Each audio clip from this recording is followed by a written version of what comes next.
ഇടുക്കി തൊടുപുഴ ജോൾസ്യൻ മാരിയപ്പൻ കൊലക്കേസിൽ ശിക്ഷാവിധി ഇന്ന്. കേസിൽ പ്രതികൾ കുറ്റക്കാരാണെന്ന് തൊടുപുഴ കോടതി കണ്ടെത്തിയിരുന്നു.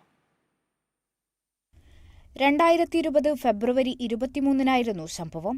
ഒരുമിച്ച് മദ്യപിച്ച ശേഷം ജോൾസ്യൻ മാരിയപ്പനെ കൊലപ്പെടുത്തി ചാക്കിൽ കെട്ടി ഉപേക്ഷിച്ചുവെന്നാണ് കേസ്. എരുമേലി ശാന്തിപുരം സ്വദേശി ആലയിൽ മിഥുൻ, മറയൂർ ബാബുനഗർ സ്വദേശി അൻപഴകൻ എന്നിവരാണ് പ്രതികൾ.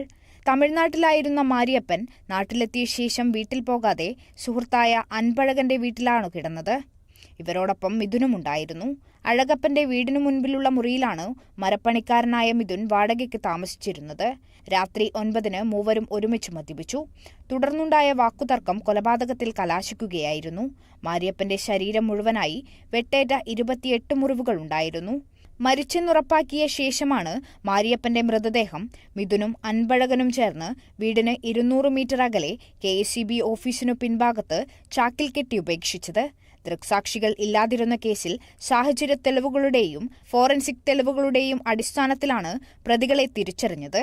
അധികം വൈകാതെ പ്രതികളെ അറസ്റ്റ് ചെയ്ത കേസിൽ പ്രോസിക്യൂഷനു വേണ്ടി സ്പെഷ്യൽ പ്രോസിക്യൂട്ടർ SS അനീഷാണ് ഹാജരായത്. Kerala vision news, Idukki.